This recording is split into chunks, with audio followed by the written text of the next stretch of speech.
दोस्तों नमस्कार। आपका अपना ही चैनल सिटी राजा में आपका स्वागत है। आज हम लोग एनसीईआरटी का हिस्ट्री को लेंगे। आज फिफ्थ क्लास 4 वीडियो इससे पहले है, प्ले लिस्ट में आप जाके देख लेंगे। चैनल पे आपको 2011 से लेकर 21 तक का प्रीवियस ईयर पेपर आसान शब्दों में, आसान भाषाओं में एवं डिजिटल क्लास कंटेंट दोनों को कंबाइंडली कर लेंगे। इस बार का सीटेड स्मूथली ट्रिकी वे मैजिकल तरीके से फर्स्ट अटेम्प्ट में आप निकालोगे। सीटेड का बनना है राजा। सब्सक्राइब करें सीटेड राजा को। मनसबदार से शुरू करेंगे। मनसबदार शब्द का प्रयोग ऐसे व्यक्तियों के लिए होता था जिनका कोई मनसब यानी कि कोई सरकारी हैसियत अथवा पद मिलता था। यह मुगलों द्वारा चलाई गई श्रेणी व्यवस्था थी जिसके जरिए पद, वेतन, सैन्य उत्तराधिकारी निर्धारित किए जाते थे। मनसबदार अपना वेतन राजस्व एकत्रित करने वाली भूमि के रूप में पाते थे जिन्हें जागीर कहते थे। नोट डाउन करेंगे। अपना वेतन राजस्व के रूप में मिलता था उन्हें उन्हें हम जागीर कहते थे और तकरीबन इक्ताओं के समान थी। ये जो तकरीबन इक्ताओं के समान थी, काफी इंपॉर्टेंट पॉइंट है। जात की श्रेणियां देखेंगे। 5,000 जात वाले अभिजातों का दर्जा 1,000 जात वाले अभिजातों से ऊंचा था। अकबर के शासन काल में 29 ऐसे मनसबदार थे जो 5,000 जात की पदवी के थे। औरंगजेब के शासनकाल तक ऐसे मनसबदारों की संख्या 79 नवासी हो गए थे। नोट डाउन करेंगे। औरंगजेब के टाइम पे यह नवासी हो गया था। अब देखेंगे जब्त और जमींदार। मुगलों की आमदनी का प्रमुख साधन किसानों की उपज से मिलता था, मिलने वाला राजस्व था।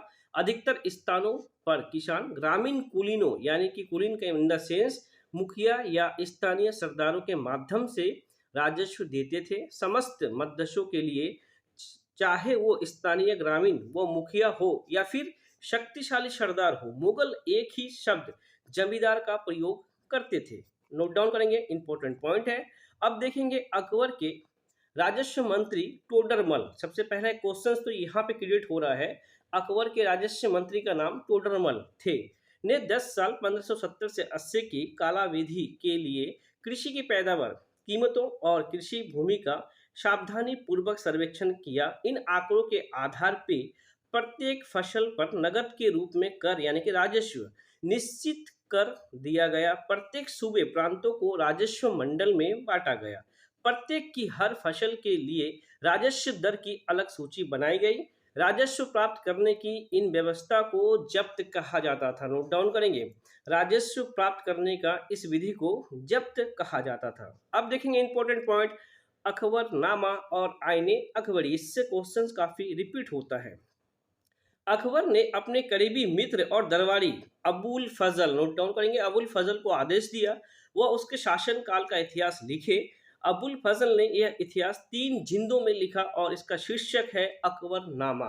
3 जिंदों में लिखा। पहली जिंद में अकबर के पूर्वजों का बयान है। पहली जिंद में उनका पूर्वजों का बयान है और दूसरी जिंद में अकबर के शासन काल का घटना है। नोट डाउन करेंगे। दूसरी जिंद में शासन कालों का घटना है का विवरण देती है। और तीसरा जिंद जिसका नाम है आईने अकबरी, इसमें अकबर के प्रशासन, घराने, सेना, राजस्व और साम्राज्य के भूगोल का विवरण मिलता है।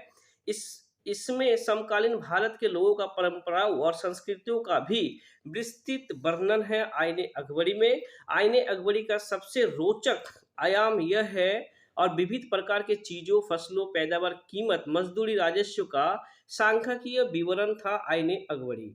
अब देखेंगे प्रशासन के मुख्य अभिलक्षण अकबर के निर्धारित किए गए थे।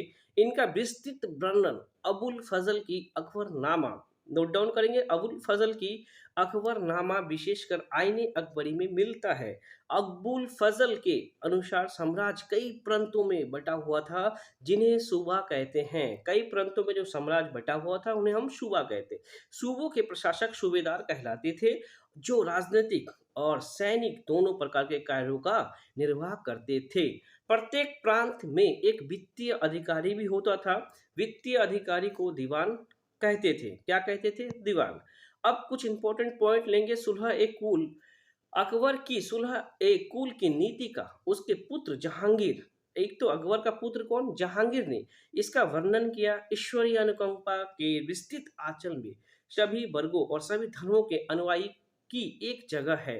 इसलिए उसे विशाल साम्राज्य में, जिसकी चारों ओर की सीमाएं केवल समुद्र से ही निर्धारित होती थी, विरोधी धर्म के अनुयायी और तरह तरह के अच्छे बुरे विचारों के लिए भी जगह थी। यहाँ अहिष्णुता का मार्ग बंद था। यहाँ सुन्नी और शिया एक ही मस्जिद में इकट्ठा होते थे और ईसाई और यहूदी एक ही गिरजे घर में प्रार्थना करते थे। कितना इंपॉर्टेंट पॉइंट है। उससे सुसंगत तरीके से सर्वाधिक शांति सलाह एक कल के सिद्धांत का पालन किया। नोट डाउन करेंगे, सार्वत्रिक शांति सलाह एक कल के सिद्धांत का पालन किया। अब देखेंगे कुतुब मीनार से कुछ इंपॉर्टेंट पॉइंट। कुतुब मीनार 5 मंजिल की इमारत है, अभिलेखों की पट्टी इसके पहले सज्जे के नीचे है। नोट डाउन करेंगे, इस इमारत की पहली मंजिल का निर्माण कुतुबुद्दीन ऐबक ने किया था। पहला मंजिल का निर्माण 1199 में करवाया था तथा शेष मंजिल का निर्माण 1229 के आसपास इल्तुतमिश द्वारा किया गया था। नोट डाउन करेंगे, इल्तुतमिश ने 1299 में, उसके बाद कई वर्षों से यह इमारत आंधी तूफान तथा भूकंप की वजह से क्षतिग्रस्त हो गया था। अलाउद्दीन खलजी, मोहम्मद तुगलक, फिरोज शाह तुगलक तथा इब्राहिम लोदी ने इसकी मरम्मत करवाई। नोट डाउन करेंगे। अब देखेंगे राजस्थान की बूंदी स्थिति रानी जी की बावड़ी उन 50 बावड़ियों में से सबसे बड़ी थी जिसका निर्माण पानी की आवश्यकताओं की पूर्ति के लिए किया गया। अपनी स्थापत्य सुंदरता के लिए विख्यात इस बावड़ी का निर्माण 1699 ईस्वी में रानी नाथावत ने की, जो कि बूंद के राजा अनिरुद्ध सिंह की रानी थी। नोट डाउन करेंगे। अब शिव की स्तुति, अब देखेंगे शिव की स्तुति में बनाए गए कंदरिया महादेव मंदिर का निर्माण चंदेल राजवंश के राजा धनदेव द्वारा 999 में किया गया था। खजुराहो समूह में राजकीय मंदिर सम्मिलित थे जहां सामान्य जनमानस को जाने की अनुमति नहीं थी। यह मंदिर सुपरिष्कृत उत्कीर्ण मूर्तियों के लिए अलंकृत थे। नोट डाउन करेंगे। अब देखेंगे इंजीनियरिंग का कुछ पॉइंट, अभियांत्रिक कौशल का निर्माण और कार्य। तंजावुर के राजा राजेश्वर मंदिर का शिखर उस समय के मंदिर में सबसे ऊंचा था। शिखर के शीर्ष में 90 टन का पत्थर ले जाने के लिए वास्तुकारों ने मंदिर के शीर्ष तक पहुंचने के लिए 4 किलोमीटर तक का चढ़ाईदार रास्ता बनाया ताकि चढ़ाई बहुत खड़ी ना हो। उसके बाद रोलर द्वारा भारी पत्थरों को इस रास्ते से ऊपर ले जाया गया। ये नोट डाउन करेंगे, ये सीटेड में आ भी चुका था। अब देखेंगे मंदिर के पास एक गांव चारूपल्लम कहा जाता था, जिसका शाब्दिक अर्थ है चढ़ाईदार रास्ता एवं गांव। चारूपल्लम का मतलब है चढ़ाईदार रास्ता या गांव। एक अभिलेख से इस बात का संकेत मिलता है कि इस मंदिर का निर्माण राजा राजदेव ने अपने देवता राजा राजेश्वरम की उपासना हेतु किया था। एक तो राजा राजदेव ने उनकी देवता राजा राजेश्वरम की उपासना के लिए किया गया था। चोल राजाओं की रानी तंजावुर थी। कावेरी नदी तंजावुर नगर के पास बहती है। तंजावुर का निकटवर्ती नगर उरेयूर एवं तंजावुर एक मंदिर नगर का भी उदाहरण है। मंदिर नगरीकरण का एक अत्यंत महत्वपूर्ण प्रतिरूप प्रस्तुत करते हैं। नगरीकरण नगरों के विकास की एक प्रक्रिया है। नोट डाउन करेंगे। अब कुछ पॉइंट लेंगे, मंदिर, मस्जिद और हौजों का निर्माण, इससे कुछ इंपॉर्टेंट पॉइंट को लेंगे। मंदिरों और हौजों का निर्माण मुसलमान सुल्तान तथा बादशाह स्वयं को भगवान के अवतार होने का दावा तो नहीं करते थे, किंतु फारसी दरबारी इतिहास में सुल्तान का वर्णन अल्लाह की परछाई, नोट डाउन करेंगे, फारसी दरबारी इतिहास ने अल्लाह की परछाई के रूप में किया गया था। दिल्ली की एक मस्जिद के अभिलेख से पता चलता है कि अल्लाह ने अलाउद्दीन को शासक इसलिए चुना क्योंकि उसमें अतीत महान विधानकर्ताओं मूसा और सुलेमान की विशिष्टता मौजूद थी। सबसे महान विधिकर्ता और वास्तुकार अल्लाह स्वयं था। उसने अव्यवस्था को दूर करने के लिए विश्व का सृजन किया तथा एक व्यवस्था को संतुलन कायम किया। नोट डाउन करेंगे। अब देखेंगे सुल्तान इल्तुतमिश ने दहली एक कोहना, जी हाँ, सुल्तान इल्तुतमिश ने दहली एक कोहना के एकदम निकट एक विशाल तालाब का निर्माण करके व्यापक सम्मान प्राप्त किया। इस विशाल जलाशय को हौज ए सुल्तानी अथवा राजा का तालाब भी कहा जाता है। फारसी शब्द आबाद और आबादी आब शब्द से निकला है जिसका अर्थ पानी होता है। नोट डाउन करेंगे, आबाद का मतलब पानी होता है।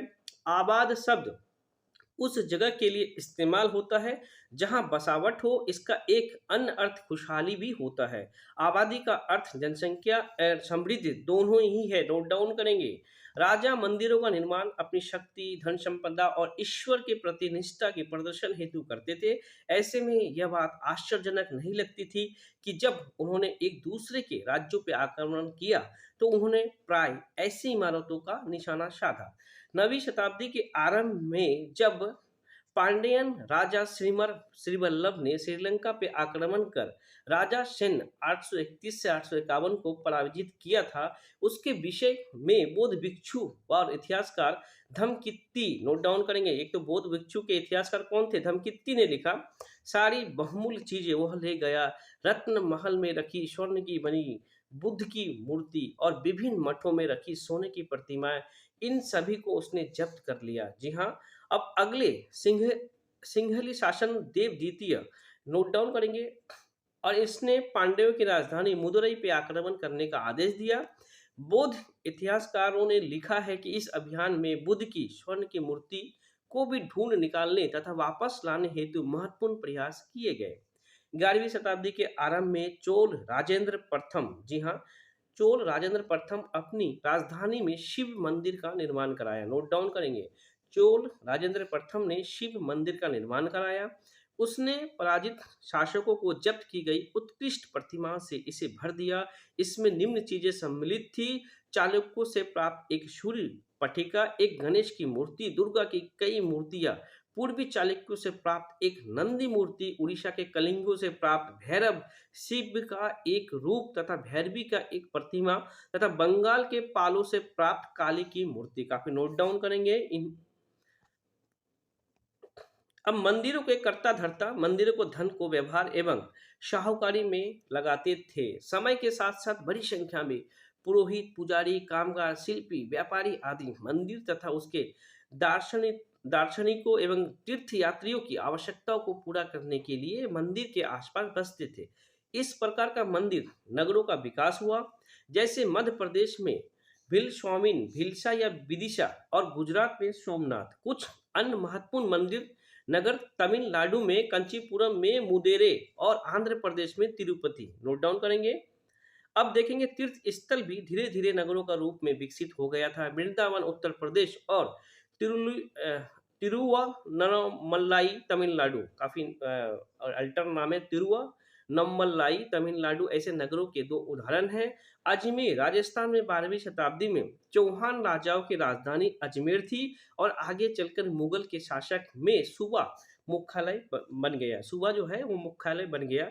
यह नगर धार्मिक स्व अस्तित्व का एक उत्कृष्ट उदाहरण प्रस्तुत करता है। सुप्रसिद्ध सूफी संत ख्वाजा मोइनुद्दीन चिश्ती यहाँ 12वीं शताब्दी में बस गए थे। अजमेर के पास ही पुष्कर सरोवर भी है जहाँ प्राचीन काल से ही तीर्थ यात्री आते रहे हैं। नोट डाउन करेंगे।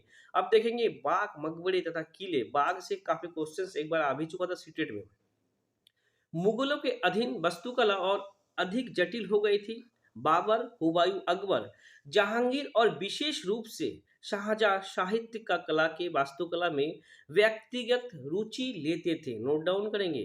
अपनी आत्मकथा बाबर ने औपचारिक बागों की योजना और उनके बनाने में अपनी रुचि का भी वर्णन किया। नोट डाउन करेंगे।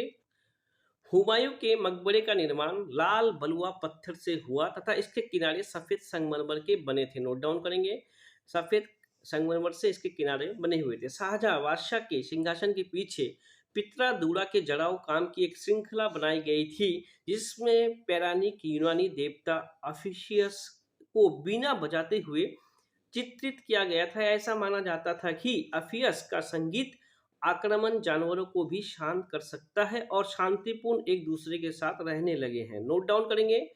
शासन और आरंभिक वर्षों में शाहजहां की राजधानी आगरा थी। कहाँ थी? आगरा थी। शाहजहां ने आगरा का ताजमहल का निर्माण कराया, जिसका निर्माण कार्य 1643 में पूरा हुआ।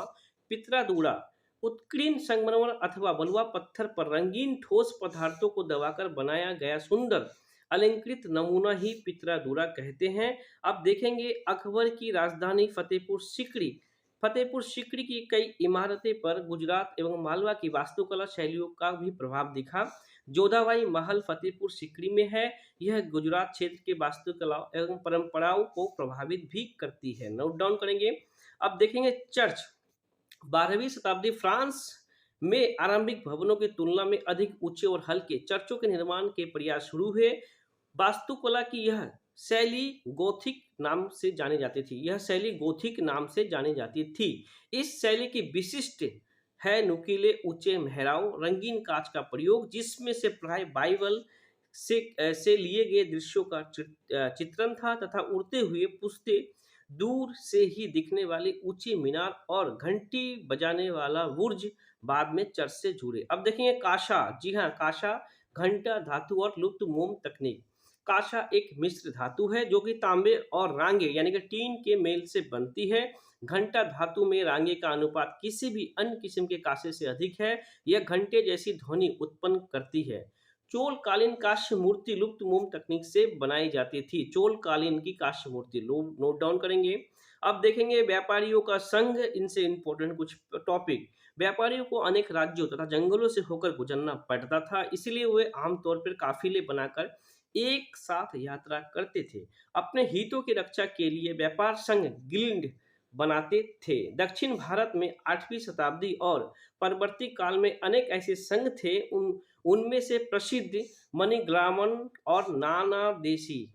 नोट डाउन करेंगे। मणिग्रामम एवं नाना देशी थे। चट्टियार एवं मारवाड़ी ओसवाल जैसे समुदाय आगे चलकर देश के प्रधान व्यापारी बने। चट्टियार एवं मारवाड़ी काफी आगे। गुजराती व्यापार में हिंदू बनिया मुस्लिम बोहरा दोनों समुदाय भी शामिल थे। काफी नोट डाउन करेंगे। और ऐसे भी आपका आज भी देखते होंगे कि मारवाड़ी सिंधी काफी बिजनेस में आगे है। पश्चिम तट के नगरों में अरबी, फारसी, चीनी, यहूदी और सीरियाई ईसाई बस गए थे। लाल सागर के बंदरगाहों को बेचे जाने वाले भारतीय मसाले और कपड़े इतालवी व्यापारी द्वारा खरीदे जाते थे और वहां से वह उन्हें आगे यूरोपीय बाजार में पहुंचाते थे। उनके व्यापार में बहुत लाभ होता था। उष्णकटिबंध जलवायु में उगाए जाने वाले मसाले, काली मिर्च, दाल चीनी, जायफल, सोंठ आदि यूरोपीय व्यंजन का महत्वपूर्ण अंग बन गया था। नोट डाउन करेंगे। अब देखें काबुल और कंधार सुप्रसिद्ध रेशम मार्ग से जुड़ गए। कौन? काबुल और कंधार रेशम मार्ग से जुड़े थे। साथ ही घोड़े का व्यापार भी मुख्य रूप से इसी मार्ग से होता था। नोट डाउन करेंगे। अब देखेंगे नगरों का शिल्प, इसके बारे में कुछ टॉपिक और हप्पी। वीदर के शिल्पकार तांबे और चांदी में जड़ाई के काम के लिए इन्हें अति अधिक प्रसिद्ध थे और इस शिल्प का नाम था विदरी। सिलियर एवं केक्कोलार जैसे बुनकर भी समृद्धिशाली समुदाय बन गए थे और वह मंदिर को भी भारी दान दक्षिणा भी दिया करते थे।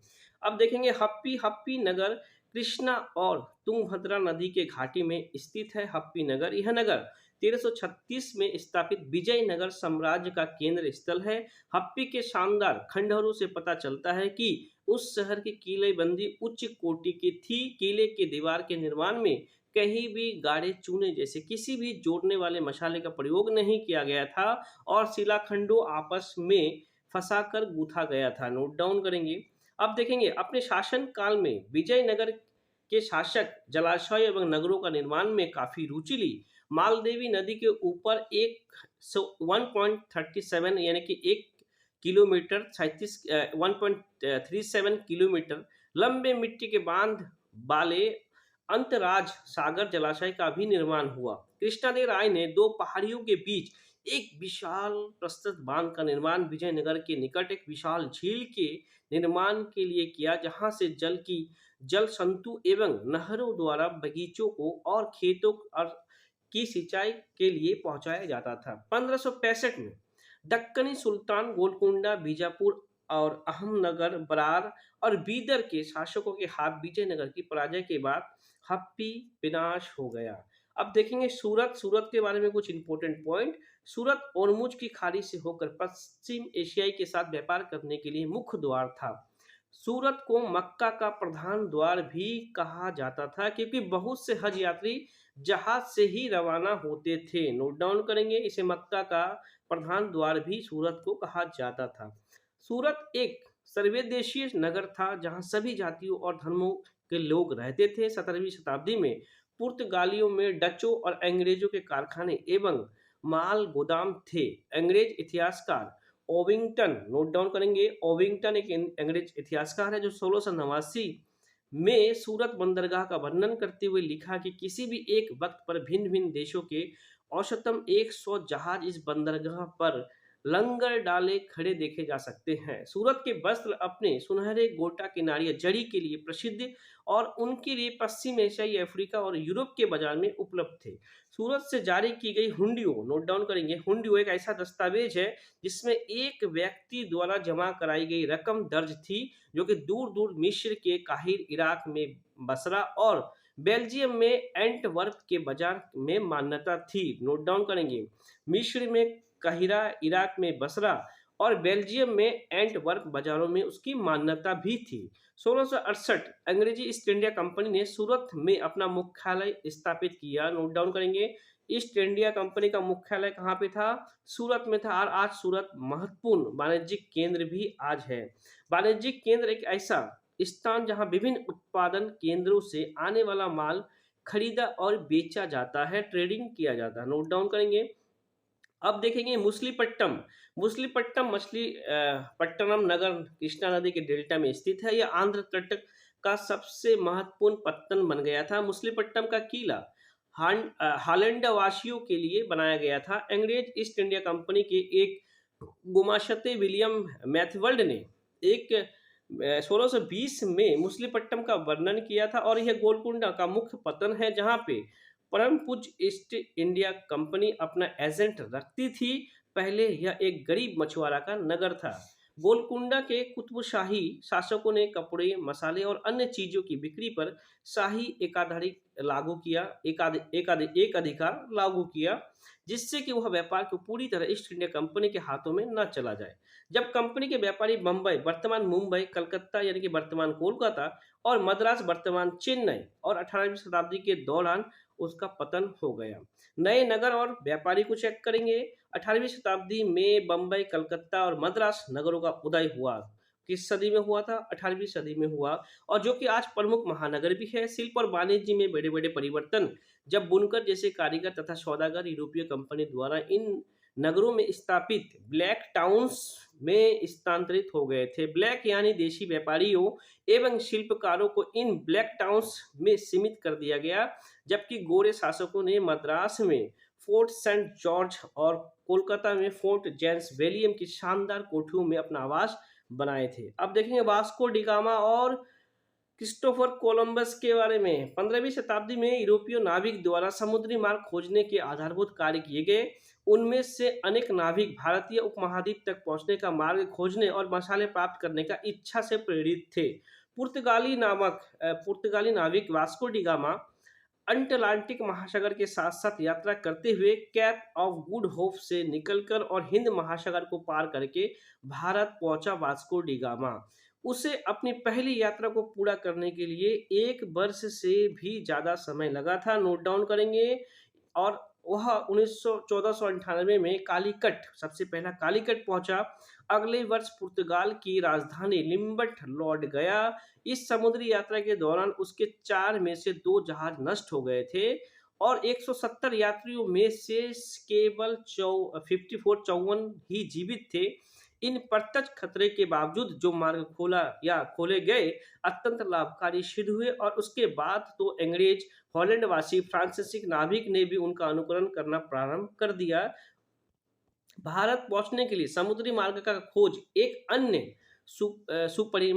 परिणाम निकला जिसके किसी को आशा नहीं था। एक इटली वासी क्रिस्टोफर कोलंबस ने भारत पहुंचने का मार्ग खोजने के लिए अटलांटिक महासागर को पार करने पश्चिम की ओर यात्रा करने का निश्चय किया। उसका सोचना था चूंकि पृथ्वी गोल है इसीलिए वह पश्चिम की ओर से भी भारत पहुंच सकता है। 1492 में वेस्ट इंडीज के तट पे वह पहुंचा। वेस्ट इंडीज का नाम इसी भ्रांति से पड़ा है। उसके पीछे स्पेन, पुर्तगाली के नाविक और विजेता भी आते रहे। उन्होंने मध्य और दक्षिण अमेरिका के बड़े बड़े भागों में अपना कब्जा कर लिया। अक्सर उन प्रदेशों की पहली वाली बस्तियों को भी उन्होंने नष्ट कर दिया। अब कुछ पॉइंट लेंगे जनजाति के बारे में, आज देख लेंगे जनजाति क्या है। समकालीन इतिहासकारों एवं मुसाफिरों ने जनजातियों के बारे में बहुत कम जानकारी दी। कुछ अपवाद को छोड़कर जनजाति लोग भी लिखित दस्तावेज नहीं रखते थे, लेकिन समृद्ध रीति रिवाज और बातचीत और मौखिक परंपराओं से वो अपने ट्रेडिशनल जो अपना उनका नियम चीजों को वो आगे बढ़ाते थे। परम ईश्वर का संरक्षण करते थे। यह परंपरा हर नई पीढ़ी को विरासत में मिलती थी। आज के इतिहासकार जनजातियों का इतिहास लिखने के लिए बातचीत परंपराओं का इस्तेमाल करते हैं, उनसे पूछते हैं, वो बोलते हैं, उनको वो नोट डाउन करते हैं। जनजाति लोग भारत के लगभग हर क्षेत्र में पाए जाते हैं। किसी भी एक जनजाति का इलाका और प्रभाव समय के साथ साथ बदलता रहता है। कुछ शक्तिशाली जनजाति का बड़े इलाकों में नियंत्रण था। पंजाब में खोखर जनजाति 13वीं एवं 14वीं शताब्दी के दौरान बहुत प्रभावशाली था। बाद में गख्खर लोग ज्यादातर महत्वपूर्ण हो गए। उनके मुखिया कमाल खान गख्खर को बादशाह अकबर ने मनसबदार बनाया था। उत्तर पश्चिम में एक और विशाल शक्तिशाली जनजाति थी, बलोच। नोट डाउन करेंगे, यह आ चुका था सीटेट के अंदर। उत्तर पश्चिम में कौन था? बलोच था। ये लोग अलग अलग मुखियों वाले कई छोटे छोटे कुलों में बटे हुए थे। पश्चिम हिमालय में गर्रियों को जनजाति रहती थी। उपमहाद्वीप के सुदूर उत्तर पूर्वी भाग पर भी नागा और अहोम और कई जनजाति का पूरी तरह से प्रभुत्व था। अब देखेंगे बिहार और झारखंड के कई इलाकों में 12वीं शताब्दी में चेर सरदार शाहियों का उदय हो चुका था। बादशाह अकबर के प्रसिद्ध सेनापति राजा मान सिंह, नोट डाउन करेंगे, बादशाह अकबर के प्रसिद्ध सेनापति राजा मान सिंह ने 1591 में चेर लोगों को हमला किया और उसको परास्त भी किया। मुगल सेनाओं ने चेर लोगों की कई किलों पर कब्जा भी कर लिया। इन क्षेत्रों में रहने वाले महत्वपूर्ण जनजातियों में मुंडा और संथाल थे। यद्यपि यह उड़ीसा और बंगाल में भी यह संताल और मुंडा रहते थे। कर्नाटक और महाराष्ट्र की पहाड़ी कोली, बेरात तथा कई दूसरी जनजातियों में निवास स्थान थे। कोली लोग गुजरात के कई इलाकों में भी रहते थे। भीलों की बड़ी जनजाति मध्य प्रदेश में फैली है। मौजूदा छत्तीसगढ़, मध्य प्रदेश, महाराष्ट्र और आंध्र प्रदेश में गोंड लोग रहते हैं और इनका तादाद काफी फैला हुआ भी है। अब देखेंगे खानाबदोश जो घूमते रहते हैं। जी हाँ, खानाबदोश और भ्रमणशील समूह। खानाबदोश घुमंती लोग होते हैं।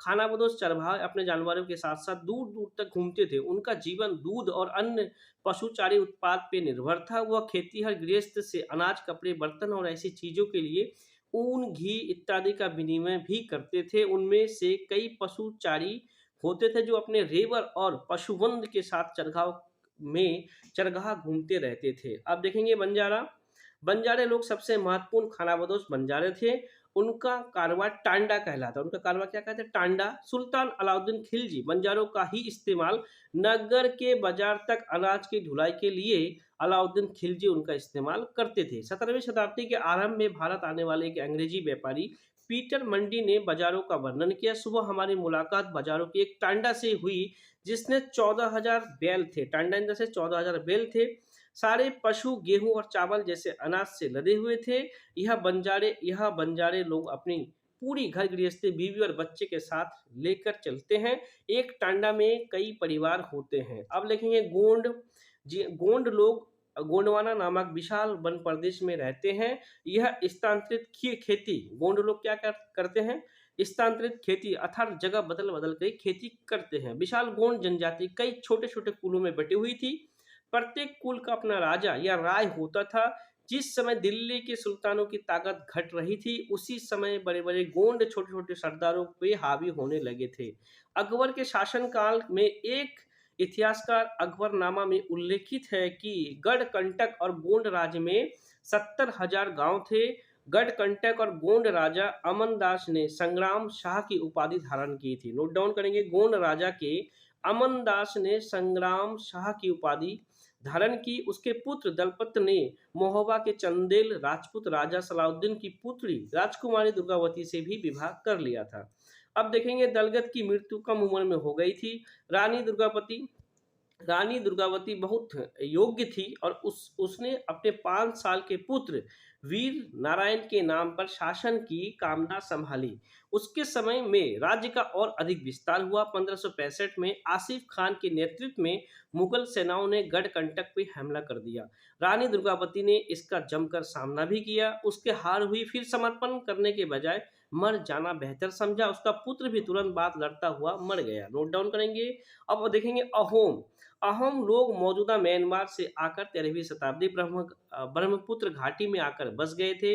उन्होंने भूया भूस्वामी लोगों को पुरानी राजनीतिक व्यवस्था का दमन करने के लिए राज्य का स्थापना किया। 1660 तक आते आते उच्च स्तरीय बारूद और तोपों का निर्माण करना सक्षम हो गया। नोट डाउन करेंगे, काफी इंपॉर्टेंट पॉइंट है। अब देखेंगे अहोम का दक्षिण पश्चिम में कई आक्रमणों का सामना भी करना पड़ा। 1662 में अहोम लोग दक्षिण पश्चिम से कई आक्रमण का सामना भी करना पड़ा। 1662 में मीर जुमला के नेतृत्व में मुगलों ने अहोम राज्य पे हमला किया। इसमें अहोम लोगों की पराजय हुई। अहोम राज्य वेगार पर निर्भर था। राज्य के लिए जिन लोगों से जबरन काम लिया जाता था वो पाइक कहलाते थे। जिनसे जबरदस्ती काम लेते थे उन्हें क्या कहते थे? पाइक। नोट डाउन करेंगे, काफी इंपॉर्टेंट पॉइंट है। अहोम अहोम साम्राज्य कुलों में विभाजित था जिन्हें खेल कहते हैं। कुलों में विभाजित था जिन्हें हम खेल कहते हैं। एक खेल नियंत्रण में प्राय कई गांव होते थे। किसानों को अपने ग्राम समुदाय के द्वारा जमीन दी जाती थी। समुदाय की सहमति के बगैर राजा तक इन्हें वापस नहीं ले सकता था। कितने इंपॉर्टेंट पॉइंट है दोस्तों। वीडियो काफी लंबा हो जाएगा। आगे हम लोग मंगोल को कंप्लीट करते हुए चेर और मलयालम भाषा का विकास, शासक और धार्मिक परंपराएं, राजपूतों की शूरवीरों की परंपरा, कथक और काफी चीजों को हम लोग करेंगे। चैनल पे आपको 2011 से लेकर 21 तक का प्रीवियस ईयर पेपर एवं डिजिटल क्लास कंटेंट दोनों को कंबाइनली कर लेंगे। इस बार का सीटेड स्मूथ और ट्रिकी में मैजिकल तरीके से फर्स्ट अटेम्प्ट आप करेक्ट करोगे। सीटेड का बनना है राजा। सब्सक्राइब करें सीटेड राजा। जय हिंद, जय भारत।